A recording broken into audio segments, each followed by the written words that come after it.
Շարունակվում է առավոտ լուսո weekend-ը, այսօր մենք խոսում ենք հարցազրույցների երկխոսական ձևաչափերի մասին եւ ես շտապում եմ ներկայացնել մեր առաջին հյուրին։ Առավոտ լուսո weekend-ի տաղավարում է podcast-ի հեղինակ, վարող Նարեկ Ամիրխանյանը, բարի լույս Նարեկ։ Բարի լույս։ Բարի լույս ձեզ։ Շնորհակալություն որ հրավիրեցիք։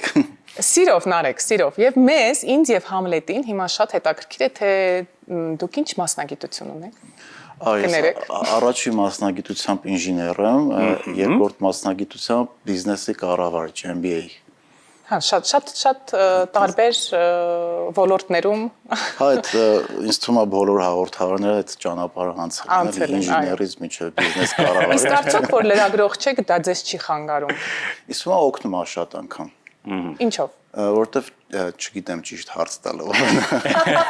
Եվ դա լավ է։ Հա, չեմ լարվում հարց տալուց, որտեվ չգիտեմ ճիշտը որն է, սխալը որն է։ Իսկ հարցերին պատասխանելուց լարվում եք։ Երևի ավելի շատ, քան տալուց։ Անկամ այդպես։ Իսկ շատ եք տալիս հարցազրույցներ։ Կներես Համլետ, հեսա խոսքը կփոխանցեմ քեզ։ Աշխատում եմ շատ չտամ։ Մեր բախտը բերել է այսօր։ Այո։ Հրաշալի է։ Մենք ուզում ենք իմանալ, թե չէի կարա չգայի։ Մենք ուզում ենք իմանալ, թե որ հետաքրքրություններն են vocation չել, որ ստեղծվի podcast-ը։ Եվ արդյոք օրինակ հենց այդ անձնային հետաքրքրությունները դրանց մասին խոսելը եղել են դրա մի մասը։ Ինձ թվում է հենց դա եղել է հիմքը, որովհետև երբ որ ամերիկյան համալսարանում էի սովորում, մագիստրատուրաներում անընդհատ ոդկասթներ լսում էի, հատկապես բիզնես թեմայով, չգիտեմ, ինքնազարգացման թեմայով, ու համոզվում եմ, ինչի sense բան հայերենով չկա, օրինակ, ինչ լավ դասախոսներ ունենք, չգիտեմ, տարբեր բիզնես ոլորտում շատ հետաքրքիր պարտներներ ունեն, որ իրանց փորձի մասին, իրանց մասին ես կուզեի լսել, ոնց որ լսում եմ անգլերեն։ Ու տենց ասի ուզում ես արա։ Եվ շատ հետաքրքիրը Նարեկ հենց այնտեղ է, որ երբ սկսեցիք ձեր ոդքասթը շատ տարածված չէր Հայաստանում։ Այդ մտավախությունը չկար, թե դա պարզապես ձեր համար էր։ Ես երբեք չէի պատկերացնում, որ ինքը այդքան կմեծանա։ Ես ուզում էի, որ ինքը նիշային պրոյեկտ եղնի, որտեղ մենք խոսանք տարբեր հետաքրքիր թեմաների մասին, հետաքրքիր մարդկանց հետ, որ ինչ-որ մի բան ստեղծել են, ճանապարհ են անցել, բայց ընթացքում պարզվեց, որ դա ավելի շատ մարդու է հետաքրքիր, քան ես կարայի պատկերացնել երբևէ։ Հետագայում ինչ-որ սկզբունք կար, որ ձևավորվեց հյուրերին եւ թեմաները ընտրելու համար։ Թե էլի հետաքրքրություններն էին։ Հետաքրքրություններն է, այդ պայմանությամբ նաև ինչ ակտուալ թեմաներ կան աշխարհում, օրինակ, չգիտեմ, AI-ը երբ որ շատ ակտուալ էր դառը աշխարհում, սկսեցինք այդ թեմայի մասին շատ խոսել, որ պատկերացնեն ինչա դրսի շուկայում կատարվում, մինչև դա ավելի ակտուալ կդառնա մեր մոտ։ Բիզնեսի մասին ենք շատ խոսում, շատ սիրում եմ արտիստների, երաժիշտների հետ շփվել, որտեղ իրանք շատ հետաքրքիր լայն մարդիկ են։ Ու ավելի շուտ հետաքրքրություններ, ինչա տեղի ունենում աշխարհում, ինչ փոփոխություններ կա, անձնային աճի մասին ենք շատ խոսում, սպորտի մասին եմ ես սիրում խոսում, այս վերջերս Ավետի հետ Վարսավյան ոդկաստ էինք արել, մի հոգի կոմենտ էր գրետակ ասել էր Նարեկը անգամ Ավետի հետ վազելուց խոսած։ Թեմաներ կա, հա, որ կրկնվում է, ու փորձում ենք հյուրերին նենց ընտրենք, որ այդ մարդիկ արդեն ինչ-որ մի բան արել են, որի մասին իրանք կարան պատմեն, որովհետև հատկապես հիմա AI դարաշրջանում տենց ինֆորմացիան դարել է շատ հասանելի, բայց փորձը, որը մարդը անցել է, որի մեջով ինքը, չգիտեմ, հաղթահարել է դժվարություններ, դա հետաքրքիր է ու AI-ի միջոցով չես կարող ստանալ։ Բայց հետաքրքիր է նաև, որ այո, կան մարդիկ, որոնք ճանապարհ են անցել եւ հայտնվում են ձեր ոդքասթում, բայց միևնույն ժամանակ նաև շատ մասնագետներ ու շատ կարևոր ոլորտների ներկայացուցիչներ կան, որ գուցե հանրային հայտնիության են հասել եւ մարդիկ սկսել են իրենց ճանաչել հենց ոդքասթի միջոցով։ Այ հենց այդ մասնագետներին, որոնք նեղ մասնագետներ են ներկայացնում են որևէ ոլորտ, ինչպես է գտնում։ Ոնց որ արդեն մեծ ցանց է ձևավորվել։ Շատ անգամ մեր հյուրերն էլ նոր հյուրերի են խորհուրդ տալիս, մարդիկ են գրում, չգիտեմ, Instagram-ով, LinkedIn-ով խորհուրդ են տալիս, ես միշտ լսում եմ, հետո այդ փորձում ենք research անենք։ Եղել է որ հենց հյուրն է գրել, ասել է ես օրինակ կուզեմ քո մոտ գամ, այսինչ թեմայով խոսել։ Հա, ու տարբեր ճանապարհներով հետաքրքիր մարդկանց են գտնում ու ոնց որ ասում են, պակաս չկա հյուրերի, ասում եմ, չէ։ Այ հենց դրա եզրակացությունը հենց դա է, որ պակաս չունեք հյուրերի, որովհետև թեմաները անսպառ են, կարծում եմ, եւ հետաքրքիր է թե այս շրջանում որ թեմաներն են ակտուալ եւ ինչպես է կընտրում։ Հյուրերի պակաս իրոք չունենք, որովհետեւ ամբողջ աշխարհում շատ տաղանդավոր հայեր կան, որ շատ հետաքրքիր տարբեր պրոյեկտներ են անում։ Հիմա խոսում ենք բիզնեսի մասին, օրինակ մի շաբաթ ոդկաստ ենք ունենալու, որտեղ խոսելու ենք խորացված դատա սենթերների մասին։ Օրինակ այդ նոր դատա սենթերները, որ Հայաստանում բացվում են, տեղեկատվական կենտրոնների մասին է խոսքը։ Այո, երբ որ այդ ծավալով ոնց պլանավորվում է Հայաստանում այդ ամեն ինչը կառուցել, մենք աշխարհի top երկրների մեջ կմտնենք այդ առումով, որը մեծ առավելություններ կարա տա մեզ տարածաշրջանում։ Հետաքրքիր։ Ու ուզում ես հասկանաս այդ ամեն ինչը ոնց է աշխատում, նաև ուր է տանում, ոնց է աշխատում։ Ոգևորվում ես, ուրախանում ես, մոտիվացվում ես շատ անգամ քո հյուրերից ու նաև դա մոտիվացնում է շատ մեր լսողներին, որ Հայաստանում քո սեփական ուղեղով, քո ուժերով, աշխատասիրությամբ կարող ես հասնել։ Այո, ու ոչ միայն Հայաստանում, նաև Հայաստանից դուրս, որտեղ մենք հյուրեր ունենք, որ համաշխարհային մակարդակի ընկերություններ են կարողացել կառուցեն կամ, չգիտեմ, հաջողություններ ունեցել, որի մի մասն է նաև օգտատալի Հայաստանին։ Նարեկ նախկինում արված հարցազրույցներից ամենատպավորվածը ո՞րն է։ Իմ ամենասիրած ոդկասթներից մեկը էր Տիկին Ալինայի հետ ոդկասթն է, որ կոնսերվատորիայում հայկական երաժշտության ժողովրդական երաժշտության շատ մեծ գիտակ է ու ինքը շատ խորքային պատմեց մեր երաժշտության մասին, մեր նոտաների այդ խազերի մասին, պատմության մասին, երաժշտությունը օրինակ անալիզ անելով բառերից կարաս հասկանաս որ դարաշրջանի երաժշտությունն է ռաբիզը ոնց է առաջացել մենք ինչ երգեր ենք երգել դաշտում աշխատանք անելուց շատ հետաքրքիր է ու երբ որ այդ ամեն ինչը բացահայտում ես քո համար ու նաև ուրախանում ես որ իրական պատմություն ունես որը մշակութային պատմություն ունես որով կարաս հպարտանաս ու դրա վրա ինչ-որ մի բան կառուցես ինձ թվում է մենակ հպարտանալ քիչ է Իսկ կա այդպիսի ոդկասթ, որը նկարահանել ես եւ վերջում չես հրապարակել,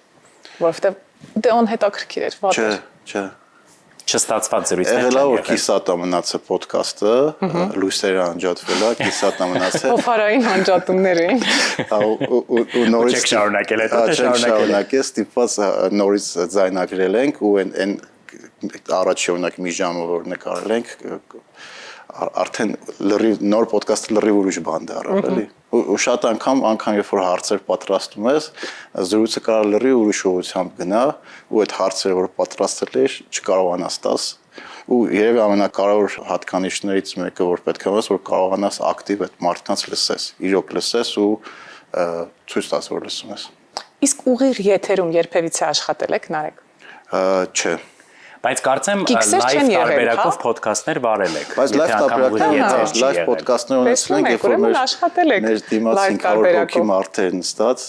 ու շատ լարվում էր ու հատկապես եթե հյուրն էլ լարվում քո հետ, որովհետև դիմացը 500 հոգի մարդ կա, մի քիչ լարվածությունը շատ էր, օրինակ այս վերջի ռիերենջ լայվը որ արել ենք, վերջի օրը Գարիկն էր Պապոյան ու Գարիկը որ բեմի վրա դուրս եկավ, դե մարդը բեմի մարդը, նենց մի անգամ այնպես մուդը փոխեց ու այդտեղ հասկանում ես պրոֆեսիոնալ է ով։ Իսկ գիքսեր լինում են։ Իհարկե։ Որը կհիշեք։ Հիմա դժվար կհիշեմ, բայց մոնտաժվում են այդ գիքսերը սովորաբար։ Լայվ մարդիկ լսում են։ Այդ հարցազրույցների մասին։ Նայեք, Համլետը օրինակ գիքսեր չի ունեցել։ Դե Համլետի իդելական է, բոլորս գիտենք։ Տեսնում եք, չէ՞։ Չէ, բայց լավ։ Ամեն դեպքում մոնտաժվում են թե ոչ, ինձ հետաքրքիր է, այսինքն ոդքասթները ձայնագրվում են ուղիղ եթերի տրամաբանության մեջ, թե Ուղիղ եթերի տրամաբանության մեջ ենք ձայնագրում, բայց եթե հանկարծ տեխնիկական ինչ-որ խնդիր գիքսեր են լինում մոնտաժվում է, այո։ Մեկ զրույցները մինչև 3 ժամ կան տևեն ու մարդը ասում է կներեք կարանք 5 րոպե պաուզա տանք բնական պատճառներով, ասում ենք իհարկե։ Ընտիր։ Հենց որ տենց բաներ էլ լինում։ Նարեկ, նշեցիք, որ լինում են, որ հյուրերը հենց իրենք են ձեզ գրում, որ կան, իսկ լինում է, որ մերժում եք։ Իհարկե շատ ենք մերժում։ Ում եք մերժում։ Քաղաքական գործիչներին։ Ահա, վերադարձանք։ Քաղաքական ոչ մի հարցազրույցներ չենք անում, ինչու։ Ինձ թվում է, որովհետև իրանց համար բավարար հարթակներ կան, շատ։ Մեր մեդիայի մեծ մասը քաղաքական է։ Ու իրանք միշտ տարբեր տեղեր, անգամ ավելի շատ դիտումներով կարող են գտնել, որտեղ կարող են իրենց խոսքը փոխանցեն։ Այսինքն շատ հարթակներ կա դրա համար։ Մեր հյուրերի մեծ մասը ոչ միտեղ չեն եղել բացի Rearrange-ից։ Հա, շատ հայտնի հյուրեր են ունեցել, բայց մեր հյուրերի ճնշող մեծամասնությունը երևի հարցազրույցի առաջի իրենց փորձը եղել է հենց մեր մոտ։ Ու ի սկզբանե հարթակը մենք ստեղծել ենք նենց, որ ցույց տանք այդ մարդկանց, ովքեր միշտ չի որ ներկայացված են, բայց շատ անգամ մեծ աշխատանք են անում։ Ու գուցե ավելի շատ բան ունեն ասելու։ Հա, հատկապես բիզնեսի կամ տարբեր հետաքրքիր ոլորտների մասին, որը միշտ չի որ շատ լուսաբանվում է։ Իսկ եղել է որ ձեզ մերժեն եւ չգան հյուր։ Հա, եղել է։ Բայ։ Իսկ ովքեր կամ ինչ ոլորտի ներկայացուցիչներն են, հայտնի մարդիկ են թե Չէ, հա, մեկը հայտնի է, մեկը չէ, երկու դեպք ա եղել, բայց ընդամենը երկու, բայց արդեն իսկ լավ է, եթե ընդամենը երկու դեպք է։ Ո՞րն է պատճառը, որ երկու մերժել են։ դեպքում է իրենք ընդհանրապես հարցազրույց չեն տալիս ուրիշների մոտ։ Մեկը հայտնի լրատվականի խմբագիր էր, ով որ չուզեց գա, որտեվ իրոք ոչ մի տեղ չի տալիս։ Մյուսն է մեր բոլորի կողմից սիրելի հետը Հայկոնը։ Բայց խոստացել է որ կգա։ Ինչ որ մի օր ամեն դեպքում։ Դե սպասենք։ Իր այդ շատ մոտ ենք, ինքը խոստացել է որ մի օր կգա։ Սովորաբար Կարևոր խոստացել է։ այո, եւ կսպասենք այդ էպիզոդին այդ թողարկմանը։ Ու դուք նրան կհիշացնեք։ Անպայման, ասել եմ, այսքան տարի չէր գալ, ինչի։ Իրականում ավանդական մեդիայում էլ, բայց թվային մեդիայում գուցե ավելի շատ կարևոր է ճանաչել քո լսարանը, իմանալ ովքեր են հետևում, ինչ հետաքրքրություններ ունեն։ Այս առումով օրինակ Rearrange սպառող լսարանի մասին կա պատկերացում։ Դե YouTube-ը մեկ է Spotify-ը իրանք ահագին ոնց որ դատաներ տալիս են, օրինակ գիտենք որտեղից են նրան, ինչ տարիքի են, ու նաև այն երկրները որտեղ լսում են, որտեղ մոնետիզացիան միացրած է, ու շուտով մեր մոտ է կմիանա YouTube-ի մոնետիզացիան, ինքը նաև տալիս է հետաքրքրությունները մարդկանց։ Եվ այս վերջերս նայում էի ԱՄՆ-ի օրինակ մեր լսողները հետաքրքրված էին business development-ով, բիզնեսի զարգացմամբ, ֆինանսական պրոդուկտներով, բարեգործությամբ, որ շատ հետաքրքիր է, ինչ լավ է, Rearrange լսողները բարեգործություն են անում։ Ու on-line shopping-ով, ես վերջի այդ ինչ եմ հիշում, որտեղ անցած շաբաթ էին, բայց Հայաստանից մեր live podcast-ները որ անում ենք աուդիտորիայի հետ շփվում ենք, հիմնականում մեր տարիքի, միջին տարիքի տղաներ ու աղջիկներ են, որտեղ դեմոգրաֆիան լրիվ հավասար է, տղամարդկանց ու կանանց։ YouTube-ում տղամարդիկ մի քիչ շատ են, բայց այդ զուտ պլատֆորմայի սպეციფიკան է, մի 3-4%։ Իսկ Spotify-ում։ Spotify-ում ու Apple Podcast-ում հավասար են, Instagram-ում, որտեղ ավելի շատ տես կարճ կտորներն ենք գցում, կանայք ավելի շատ են, հա։ Հենց որ տես դեմոգրաֆիան կարելի է ասել։ Նորմալ է, կանայք ավելի շատ են օգտագործում Instagram-ը, տղամարդիկ ավելի շատ YouTube-յան ալիքը։ Իսկ երբևէ մտածել եք, որ ձեր podcast-ը հեռուստատեսային տարբերակ դարձնեք։ Չէ, որովհետև ինքը երկար է։ Փաստորեն դուք լավ հասկանում եք հեռուստատեսային կանոններից։ Երկար է ու նաև ամենամեծ պատճառը դա երկար, որովհետև էպիզոդներ ունենք մինչև 3 ժամ ձգվում է։ Օրինակ ես չէի պատկերացնում, որ կարանք մենք 3 ժամ գիտնականի հետ շատ ծանր գիտական թեմաներով խոսանք, ու այդ օրինակ 100,000-ից ավել մարդն է դա։ Հատկապես Եվ միջև վերջ նրանք լսեն տան։ Կարճ ձևաչափի սպառման դարաշրջանում, չէ։ Հետաքրքիր է դա, որ մարդիկ կան մենակ կարճ են սպառում, բայց մարդկանց մեծ խումբ կա, որ կարճից փորձում են հեռու մնան ու փորձում են երկար զրույցներ լսեն, որը մեր առողջության համար ավելի լավ է թե։ Միանշանակ, որտեղ այդ կարճ կոնտենտը շատ սպառելը վատ է ազդում մեր ուշադրության վրա։ Իսկ եթե ուշադրությունը մեր լավ չի աշխատում, լավ չի աշխատում մնացած ամեն ինչը։ Բնականաբար։ Շատ վատ է։ Իսկ հետաքրքիր է, արդյոք երկարությունը, թեմաների խորությունը եւ յուրահատկությունն է հաջողության գրավականը, թե էլի կոմպոնենտներ կան podcast-ի հաջողության մեջ ըստ ձեզ։ Երևի կարևոր կետերից մեկը, որ հաստատում պետք է անդադ անել։ Մենք օրինակ ամեն 5 շաբթի միշտ էպիզոդ է դուրս գալիս։ Կապ չունի նոր տարի է, չգիտեմ ինչ որ վատ իրադարձություններ են կատարվում, լավ իրադարձություններ են կատարվում, ամեն 5 շաբթի էպիզոդը պետք է Այս ընթացքում երբեք չի եղել, որ չհրապարակվի։ Առաջին 1.5 տարին ոչ ստաբիլ էինք անում, հետո մի կետից որոշեցինք, որ պետք է ամեն շաբաթ ինքը դուրս գա, այդ կետից որ որոշեցինք երբեք չի եղել։ Նարեկ, մենք այսօր եթերի ընթացքում խոսում ենք մեր սիրելի հարցազրույցավարների մասին, մի քանի անուններ արդեն նշել ենք եւ ամեն դեպքում դուք աշխատում եք երկխոսական ձևաչափում ու վստահ եմ, որ ձեր սիրելի մեդիա դեմքերին, որոնք հարցազրույցներ են վարում, առանձնացրած կունենաք։ Կկիսվեք մեզ հետ այդ անուններով։ Աշխարհում, Հայաստանում։ Պետք է հիշենք, մենք էլ պետք է հիշենք բոլոր ոդքասթի Կան պրոֆեսիոնալներ, որոնցով կարելի է օրինակ հիանալ, չգիտեմ, եթե դրսի շուկայից նայենք, օրինակ Օպրան է շատ ուժեղ հարցազրույցավար, late night show-երից, չգիտեմ, իրանց դժվար է հարցազրույցավար ասել, բայց իրանք միշտ իրանց կտորների մեջ նաև հարցազրույցի կտոր ունեն, Ջոն Ստյուարտին եմ շատ սիրում, Կոլբերնը շատ հետաքրքիր, Լատերմանը ելով կա հայտնիներից։ Իսկ կան որոնք որ ազդեցություն են թողել ձեզ վրա որպես հարցազրույցավարի։ Պոդքասթներից օրինակ չգիտեմ Lex Fridman, Joe Rogan, Tim Ferriss օրինակ շատ է լսում, ինքը ահագին ազդեցություն ունեցել է։ Երևի ամենակարևոր կետը որ կարողանաս լսես մարդուն ու չհամաչես հարցնես այն ինչ որ դու չես հասկանում, որտեղ մեր մոտ շատ անկում հյուրեր որ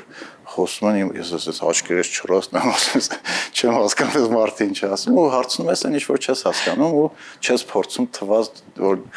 քո համար էլ ամեն ինչ հասկանալ է որտեղ շատ տարբեր ոլորտներից են մարդիկ բարձր ամեն ինչ չես կարող իմանաս Իսկ ում կուզեիք հյուրընկալել եթե դուրս գանք Հայաստանի սահմաններից Նասիմ Թալեբին հայտնի գրող ես իր այդպես մեծ ֆանատն եմ Ճիշտ ասած ես էլ Հա Այո Իսկ կա ինչ որ մեկում կուզենայիք հյուրընկալվել հյուր գնալ Օպրային երևի Չէ ինքը տենց շատ բան է պոպա Եսի Չէ, այդ դրա մասին չեմ մտածել, Լավ, դեռ կունենանք ժամանակ մտածելու, մենք եւս մեկ անգամ միգուցե ձեզ հյուրընկալենք եւ կունենանք շատ հարցեր, բայց ես չեմ համարում փակված մեր հարցազրույցը, որտեղ դեռ ունենք հարցեր, որոնց պատասխանները չեք տվել, եւ խնդրում եմ ուշադիր նայենք էկրանին եւ մաքսիմալ անկեղծ փորձենք պատասխանել։ Պատրաստ եք, Նարեկ։ Պատրաստ եմ։ Կա արդյոք անտարբերություն մեր հասարակությունում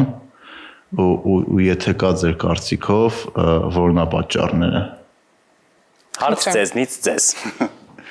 Ինձ թվում է կա ու պատճառներից մեկը երևի նա որ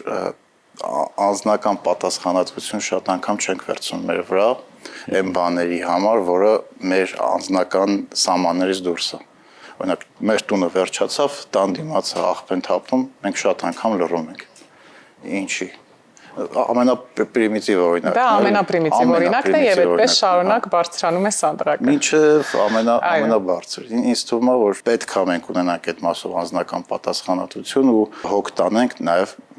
մեկ-մեկ անծանոթների համար։ Այո։ Եվ տրամաբանորեն հաջորդ հարցը։ Օրինակ քո պատասխանատվությունը որն է քո առաջ կամ մեր հասարակության մեր երկրի առաջ։ Ես դժվար հարց է։ Խնդրում Նարեկին կդիմեք։ Օրինակ ռեյնջի մասով կարող եմ ասեմ, որ ես ինձ վրա անձնական պատասխանատվություն եմ զգում, որ մարդկանց ցույց տամ ինչքան բազմազան կարող է լինի աշխարհը, ինչքան տարբեր մասնագիտություններ կան, նույն հարցերի շուրջ տարբեր լուծումներ կարող լինի, տարբեր կարծիքներ կարող լինի ու միշտ չի որ քո աստածի հակառակը սխալ է, որ բաց լնենք մի քիչ այդ